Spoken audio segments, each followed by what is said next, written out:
What's going on, everybody? Eric Lindquist at Stochastic here on the Odd Shepherd channel, coming to you with another edition of Lindy's Leans, Likes, Locks. Hit that like button, subscribe button, notification bell. Goes a long way for me on this video. Goes a long way for you. That way you'll become apprised whenever great content is going live here at our little neck of the YouTube woods. Baltimore is absolutely taking Toronto out to the woodshed. That is a good thing for me here. Tristan McKenzie had lots of strikeouts. Didn't end up on that one. Hopefully you didn't either. The line didn't move north of that plus 130 mark. Said I wanted better than plus 125. Again, this leads me to my main point, which is leans are not yet bets. Leans, props, we're talking about it. I give you break-even numbers on the home runs because we've been doing this for a long time, 3 years now, where I want to give you those break-even numbers because it really matters to me that you know what you're looking for. Juan Soto walks. We ended up getting that walk. That was lovely. Had some plus money to show, well, even money. Minus 120 it opened on DK. Good Lord almighty. Sorry about that.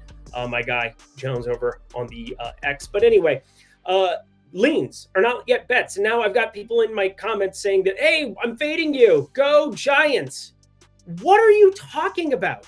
Arizona and what are you even talking about? Leans are things I'm thinking about betting.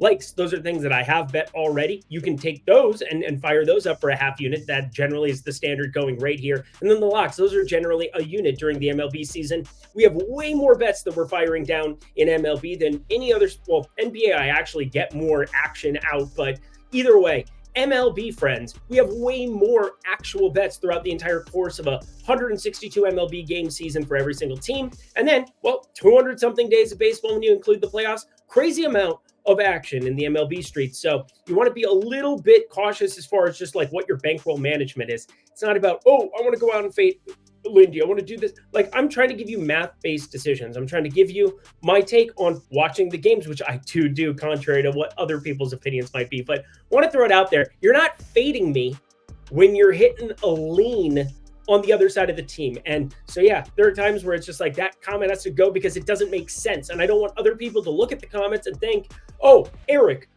you said that you weren't going to play the Giants or the Diamondbacks or what. I'm not.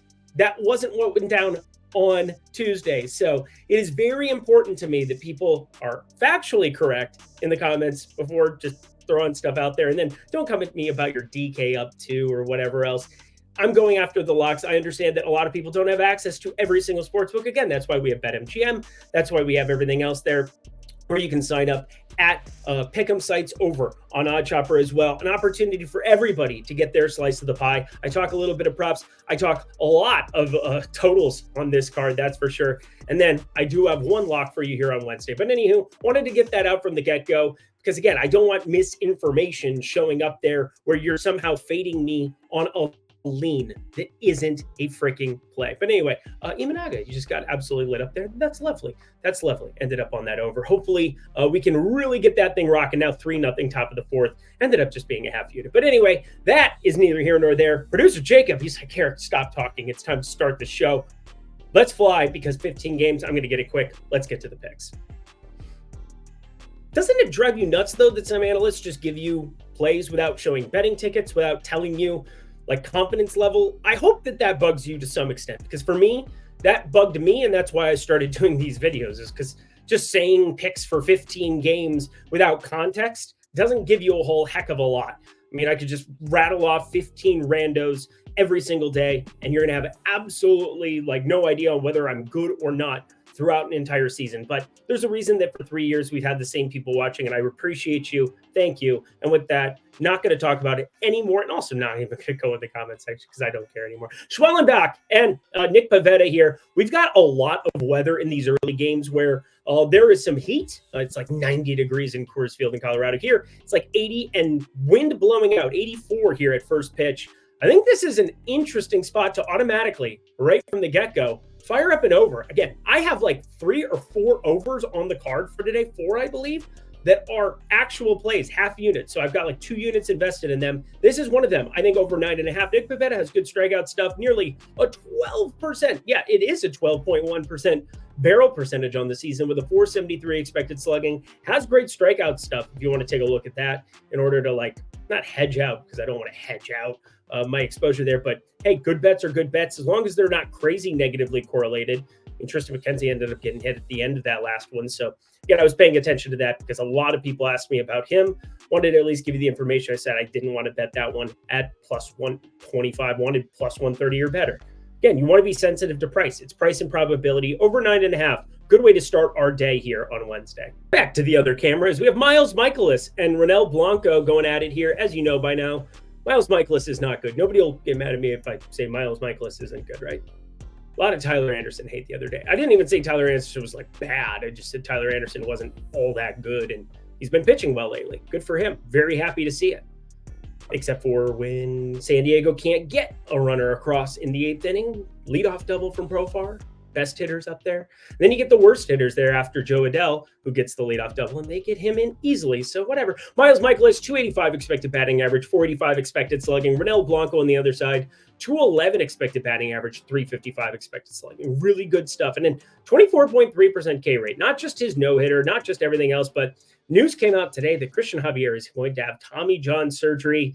Ronel Blanco is here to stay. He's not that there were a lot of questions that he wasn't going to stick around, and they called up Eric Getty. They're going to mix and match a couple of other dudes to try to make this work. They did get Justin Verlander back, who hasn't been, outlandish Justin Verlander. He didn't get the win in that 7-4 W that we ended up cashing the other day, which, by the way, people got mad at me for locking a minus 160 that moved to minus 175. Don't you want me to get you closing line value? I don't understand some of the stuff going on here recently, but it's okay.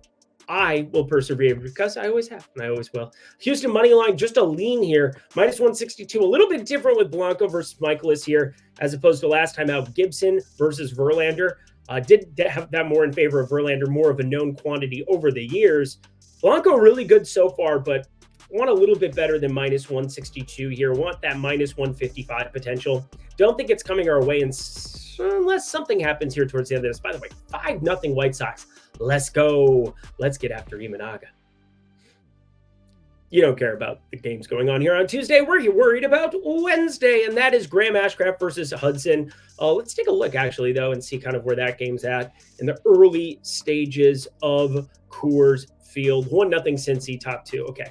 So, yeah, we're just kind of moving along here. As you can tell, like right around 9 p.m. Eastern, 6 p.m. Pacific. That's generally kind of like when I start up things. And again, I've generally been looking at the next day's slate all afternoon into this evening. So, yeah, 5 hours, 6 hours usually devoted to each specific slate. And then I'm obviously in the premium Discord, firing up more for you and obviously updating my model routinely and trying to get the closing line value. And there is nothing I really want to do with this Coors Field game, which is weird because I was on it the last 2 days. Ended up on the over both of those. So cash the one on Monday. We'll see how Tuesday pans out. But Graham Ashcraft, Dakota Hudson, both of them are terrible, horrible, no good, very bad. But even in an afternoon, the wind, 90 degrees, it's blowing in 10, 15 miles per hour in from left field.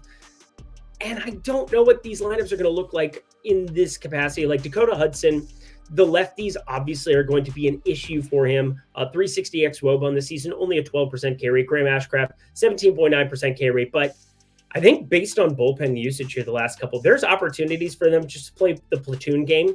I believe both teams have the day off on Thursday as well. I'm actually going to double check that because God forbid I give you misinformation. That is the one thing I just cannot stand whatsoever. It's like when you're on Twitter and people don't understand the difference between mean and median, and they cite average, the average he's had in the last couple of days. There's just certain things that are my pet peeves, and it is what it is. But Cincinnati, day off. Rockies do play against the Cardinals for what it's worth. But Cincy side, Graham Ashcraft, not that he's the, quote, better pitcher than Dakota Hudson, but I'm still leaning towards the over of 11.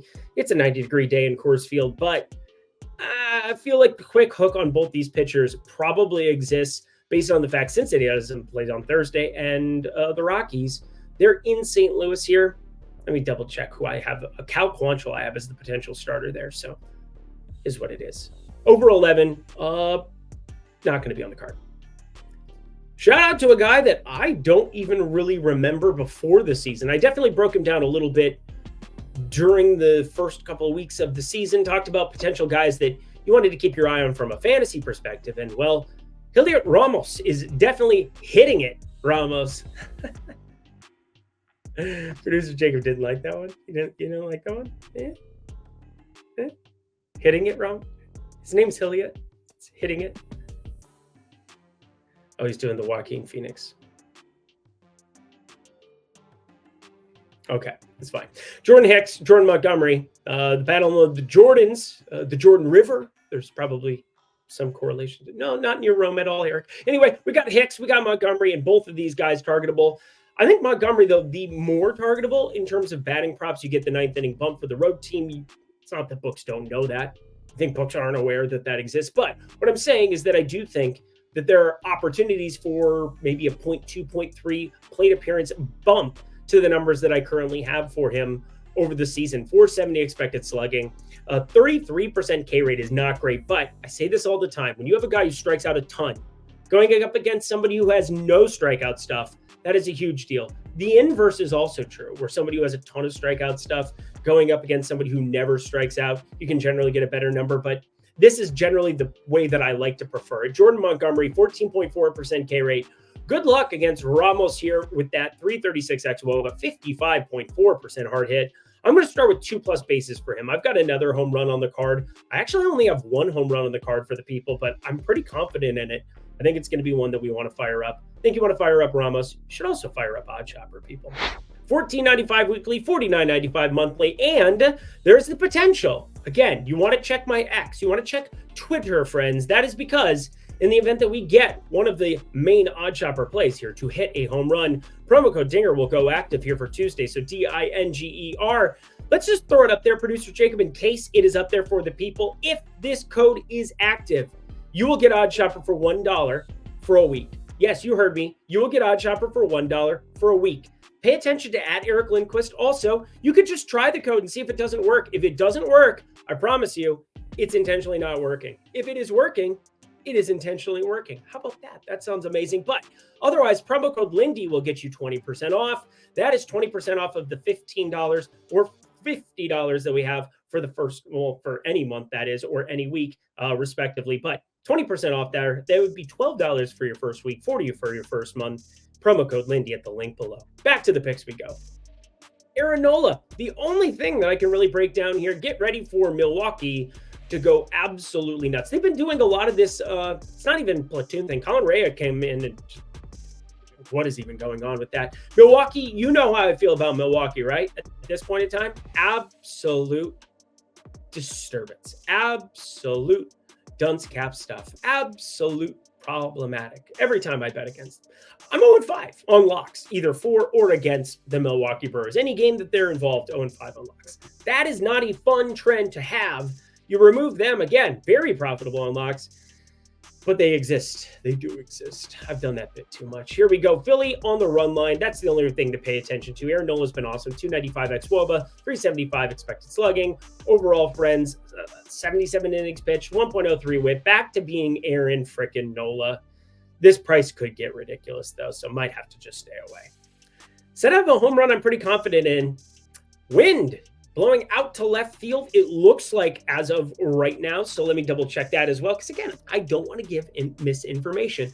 That is a very important part of being a betting analyst. And also somebody who bets every single day is that, like, if you can't be honest with yourself, you can't be honest with other people. And if you can't be honest with other people, you're probably not honest with yourself.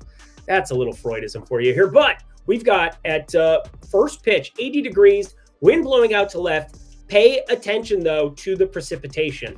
The main reason that I'm not going to make this like a lean like I've done for some of the like individual days where I just have one home run play on the card.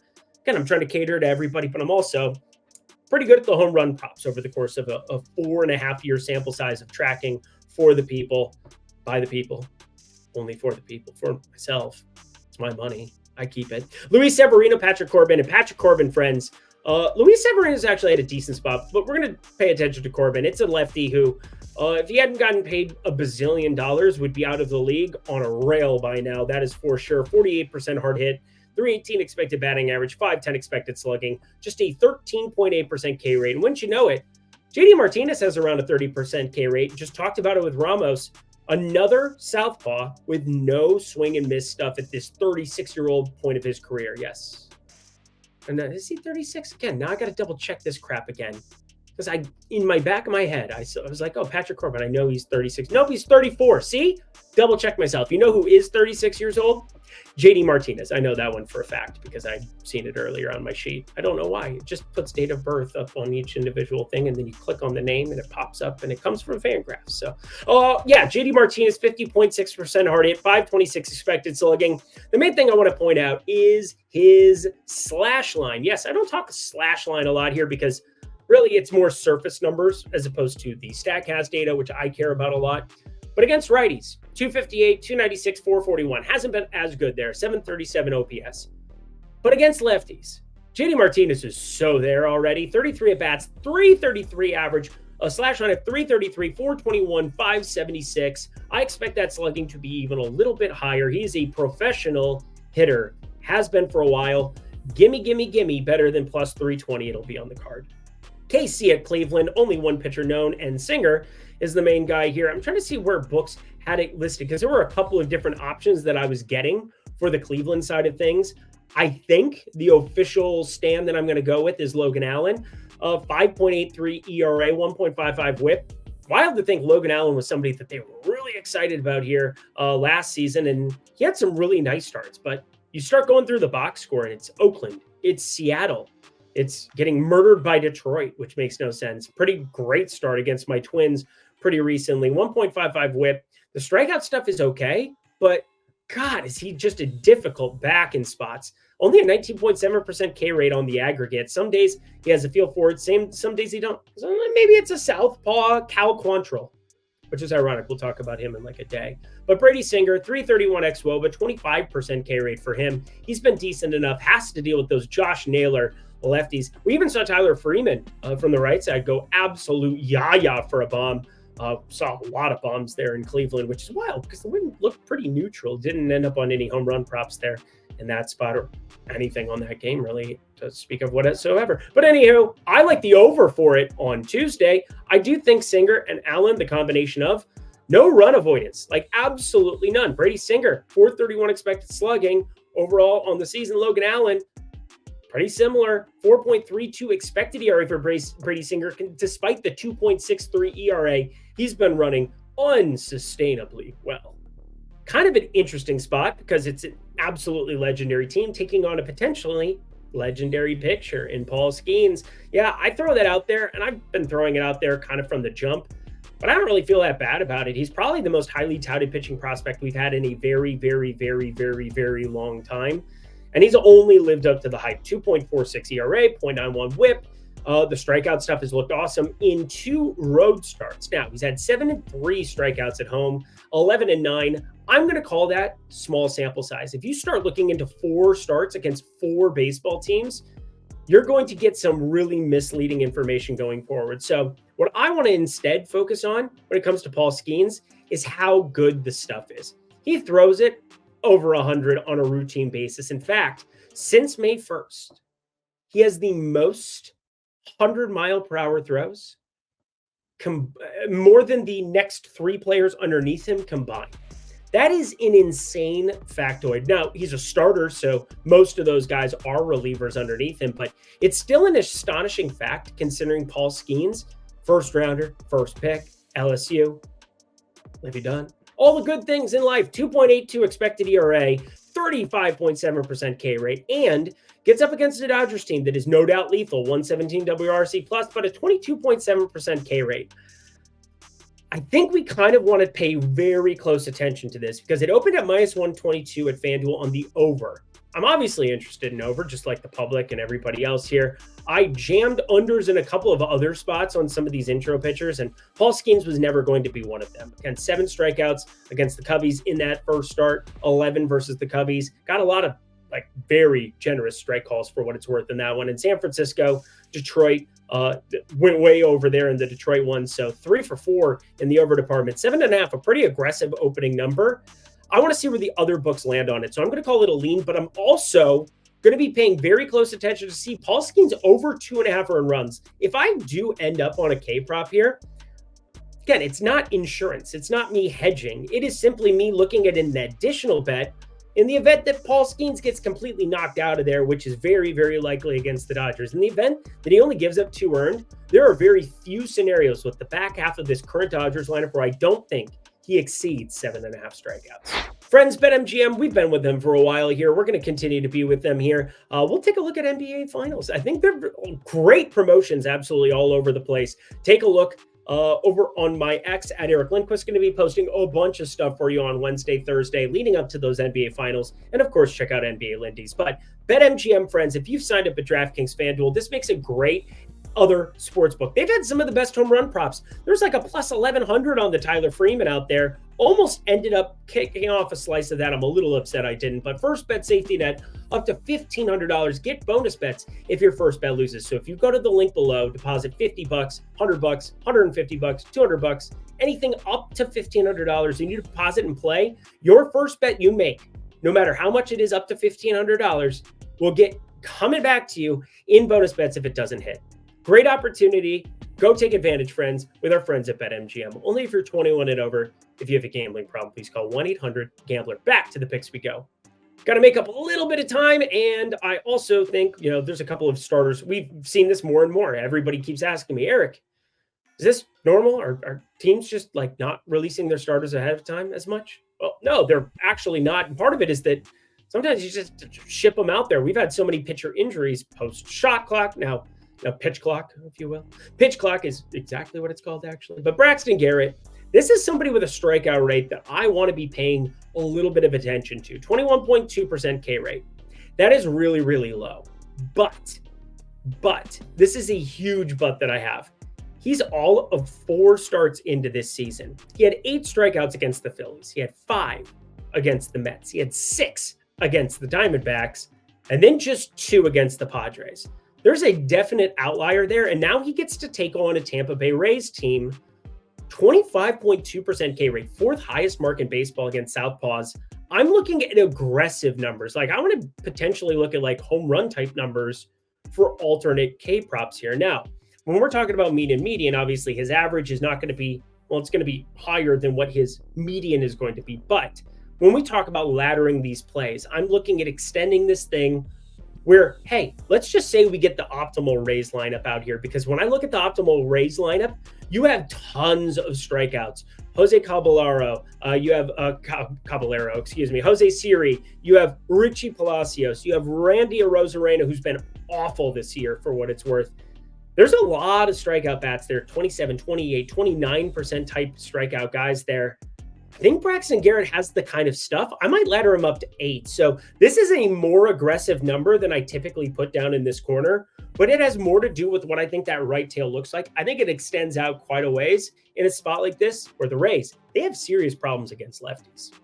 And my Twins have serious problems against lefties too, which is or not against lefties, which is kind of the weird part. Again, I thought we would be worse against lefties than righties, but no, we have 106 WRC plus against lefties. We're taking on Carlos Rodon, and Chris Paddock on the other side of this one. Both of these pitchers I'm not all that excited about. Loved Carlos Rodon back in the day, that's for sure. But Chris Paddock, never been excited about him in a Twins uniform. 471 expected slugging, 42.2% hard hit, 10.6% barrel percentage. The 1.38 whip, about kind of on par with what you would think here. Overall, we're not going to get the kind of price that we really want to be backing Aaron Judge, Juan Soto props. I can tell you that much. We're not going to be paying attention to the walks. We're not going to be paying attention to anything there because it's going to be egregious. So how about an over 8.5 here?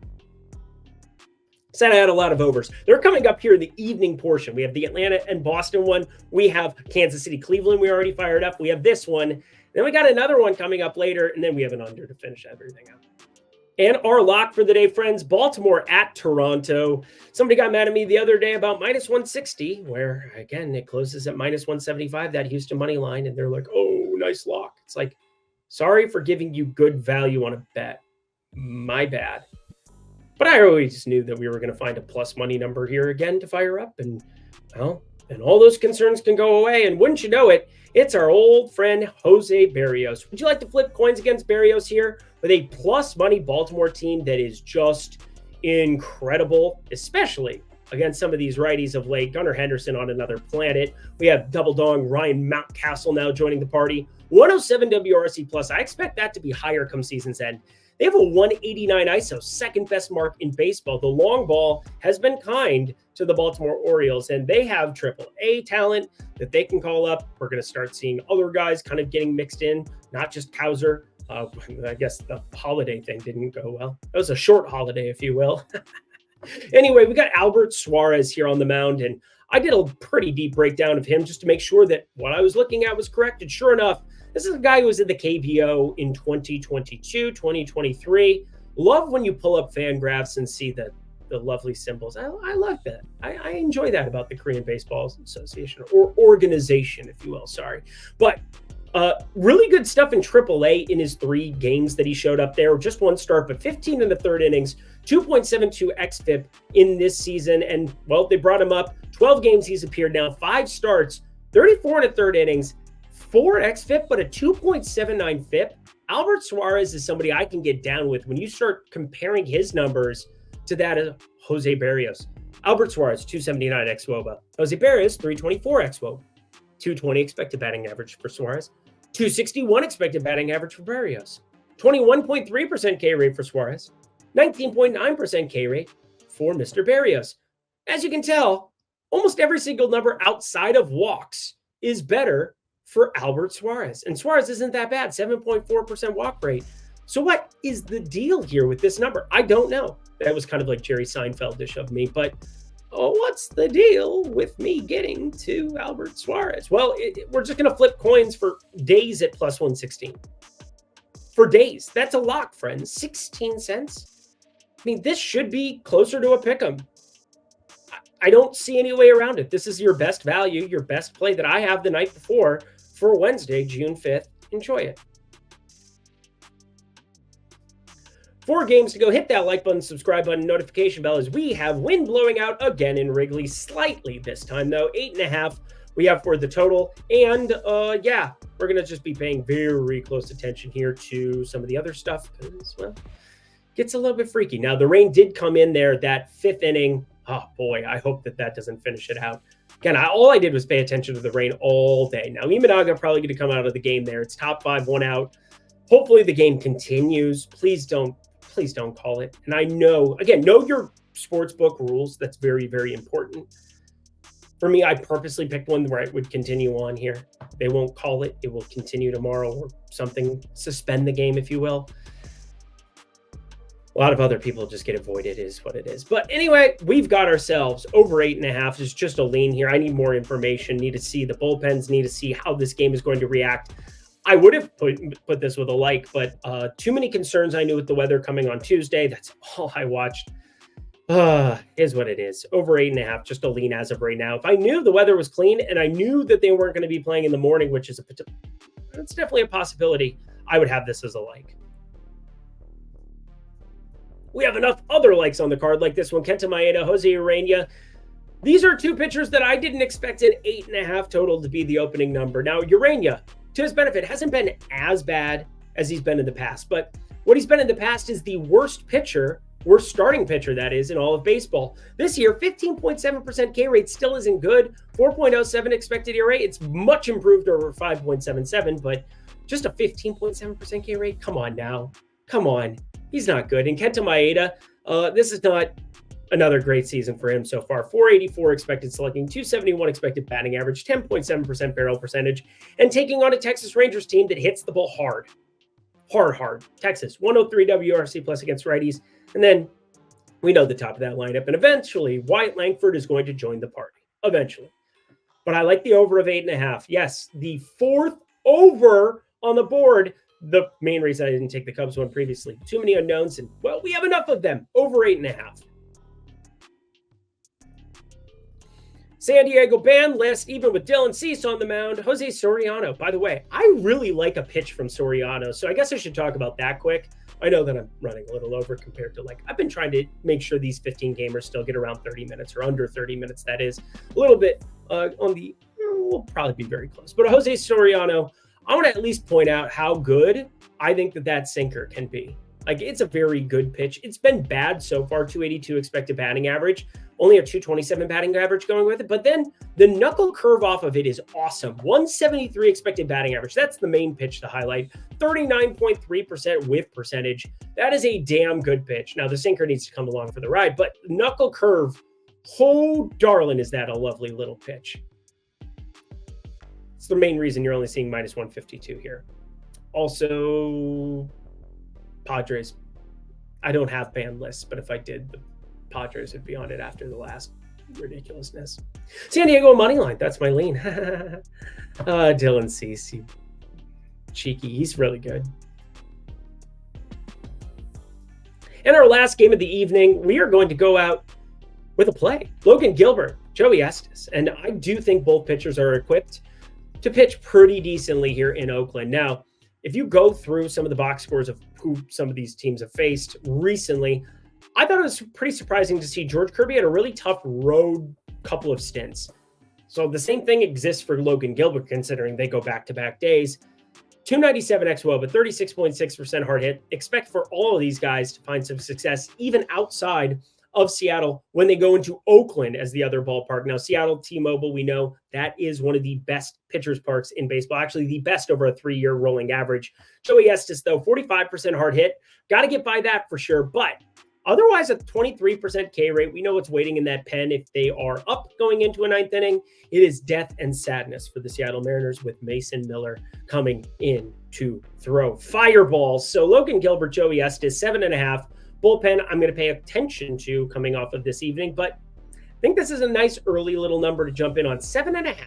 Like the under, it is even money on FanDuel, minus 110 at every other book. I try to throw these in when I can for you because, again, market-based approach meets my projections. Life is dandy. Let's get out of here.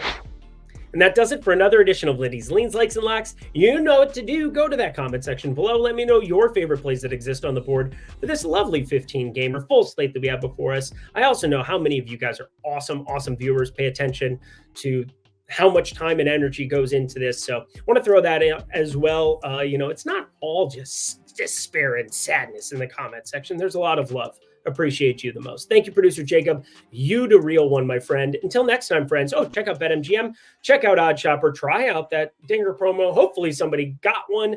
It looks like this game might get postponed here for the White Sox and Cubs game. Anywho, I'm out of here. Until next time, friends. I'm Eric Lindquist. Best of luck in the MLB streets on Wednesday.